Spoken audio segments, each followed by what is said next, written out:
नमस्कार, स्वागत है आपको हमारे आंगनवाड़ी हेल्प चैनल में। आज की वीडियो में हम आपको कुल पद, आयु सीमा, पात्रता, कुल वेतन, आवश्यक दस्तावेज और सिलेबस के बारे में इस वीडियो में हम आपको बात करेंगे। इसमें महिला सुपरवाइजर में जो भी आवश्यक डॉक्यूमेंट हैं, जो भी सिलेबस है, जो भी आयु सीमा और जितने भी पद हैं उनके बारे में इस वीडियो में हम आपको बताएंगे। इस वीडियो में आप सबसे पहले क्या करना है, सबसे पहले आपको एक आवश्यक सूचना है जिसमें आप क्या करना है। आप जो महिला सुपरवाइज़र की भर्ती निकलने आ रही हैं, जो 2024 की आने वाली हैं, उसमें आपको क्या करना है। सबसे पहले आपके जो महत्वपूर्ण डॉक्यूमेंट हैं, आपके पास जो महत्वपूर्ण डॉक्यूमेंट है उनको आप अभी से तैयार कर लें। खासकर आपको जो डॉक्यूमेंट हैं उनको आप अभी से बनवा कर रख लें, जिससे कि आपको जब आपकी महिला सुपरवाइज़र की भर्ती होंगी यानी ऑनलाइन फॉर्म भरे जाएंगे, तब आपको किसी तरह की परेशानी ना हो। इसलिए आप अपने जो भी डॉक्यूमेंट हैं उनको आप अभी से बनवा कर रख लें। जिसमें जो डॉक्यूमेंट में सबसे पहले आपको क्या करना है, जो आवश्यक सूचना है, इसमें रोजगार पंजीयन, आप जो रोजगार पंजीयन है उसको आप अभी से तैयार कर लें, क्योंकि रोजगार पंजीयन जीवित माना जाएगा, जो मांगा जाएगा। जैसे जीवित यानी इस समय आप जो प्रेजेंट में होगा, इसलिए आप रोजगार पंजीयन कर लें सबसे पहले। और उसके बाद आप अपना ESV प्रोफाइल बनाना, यानी व्यापम की जो प्रोफाइल बनती है उसको बना लें। और आप देखेंगे महिला सुपरवाइजर भर्ती के लिए जो आपके कितने पद हैं। इसमें महिला सुपरवाइजर भर्ती में जो कुल पद हैं वो इस तरह से है। मध्य प्रदेश, पूरे मध्य प्रदेश में 3405 पद हैं। और इसके लिए महिला सुपरवाइजर के लिए आयु सीमा है वो 18 से और अधिक और अधिकतम 35 से 40 वर्ष की जो आयु सीमा है वो लागू की गई है। और इस तरह से आपकी जो महिला सुपरवाइजर के लिए शैक्षणिक योग्यता है वो इस तरह से है। महिला सुपरवाइजर भर्ती के लिए आवश्यक शैक्षणिक योग्यता में हितग्राही के पास स्नातक होना आवश्यक है। अगर आंगनवाड़ी कार्यकर्ता हैं तो उनके पास 5 साल का अनुभव है तो 12वीं पास होना आवश्यक है। इसलिए और उसके बाद वेतनमान मध्य प्रदेश में जो सुपरवाइजर के लिए 5200 से 20,000 रुपये वेतनमान रखा गया है। और उसके बाद आता है जो सुपरवाइजर के लिए आवश्यक दस्तावेज हैं वो इस तरह से हैं। मध्य प्रदेश में महिला सुपरवाइजर के लिए जो आवश्यक दस्तावेज हैं वो इस तरह से हैं। इसमें जो महत्वपूर्ण दस्तावेज हैं, आवश्यक दस्तावेज में प्रमुख रूप से आपके पास 10वीं की मार्कशीट होना आवश्यक है। और सेकंड 12वीं पास मार्कशीट, और थर्ड में स्नातक पास मार्कशीट होना आवश्यक है।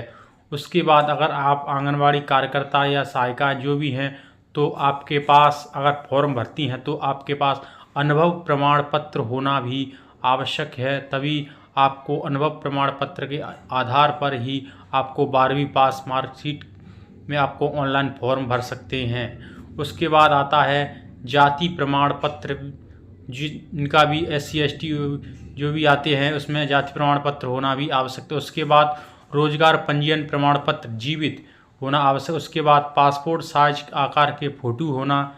उसके बाद मोबाइल नंबर जिसमें आपकी OTP आएगी। उसके बाद Gmail ID होना आवश्यक है। और उसके बाद जो आपके हस्ताक्षर हैं वो होना आवश्यक है। इस तरह से आपके जो आवश्यक दस्तावेज हैं इनको होना आवश्यक है, तभी आप ऑनलाइन फॉर्म भर सकते हैं महिला सुपरवाइजर का। महिला सुपरवाइजर का जो महत्वपूर्ण सिलेबस है वो इस तरह से दिया गया है। इसमें महिला सुपरवाइजर भर्ती में जो महत्वपूर्ण सिलेबस दिया गया है वो इस तरह से है।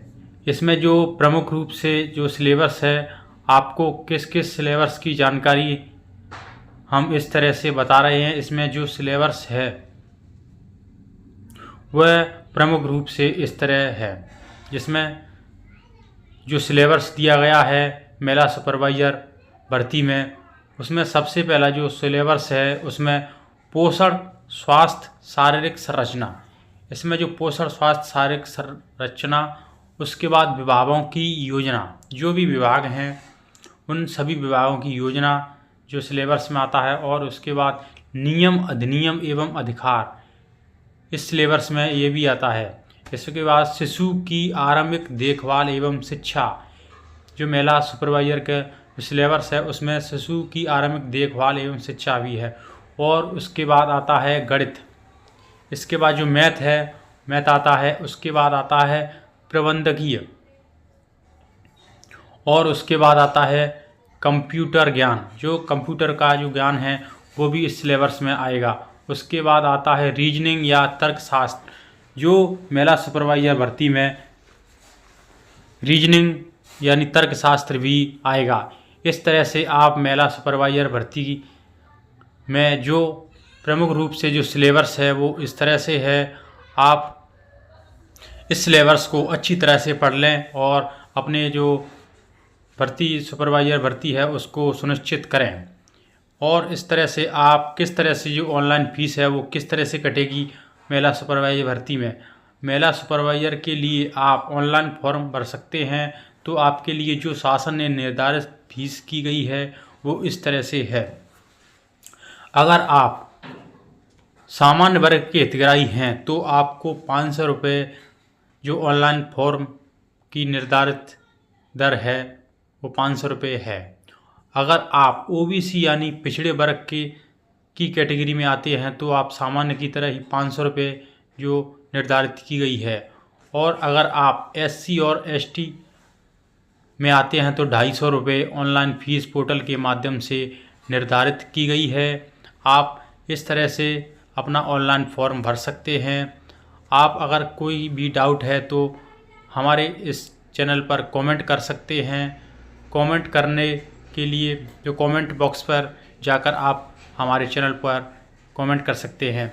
आप महिला सुपरवाइजर भर्ती 2024 के लिए जो कुल पद, आयु सीमा, पात्रता, कुल वेतन, आवश्यक दस्तावेज, सिलेबस के बारे में जो भी कमेंट हैं वो हमें कमेंट कर सकते हैं। और आप हमारे चैनल पर अगर नए हैं तो प्लीज़ हमारे चैनल को सब्सक्राइब करें, लाइक करें, कमेंट करें। और इसी तरह से हम महिला सुपरवाइजर भर्ती की जो भी अपडेट आएंगी इस तरह से हम आपको वीडियो बनाएंगे। हमें अधिक से अधिक सपोर्ट करें जिससे हमारा मनोबल है वो बढ़ेगा और इसी तरह से हम वीडियो बनाते रहेंगे। आप हमारे चैनल पर नए हैं तो प्लीज़ हमारे चैनल को सब्सक्राइब करें। धन्यवाद देखने के लिए।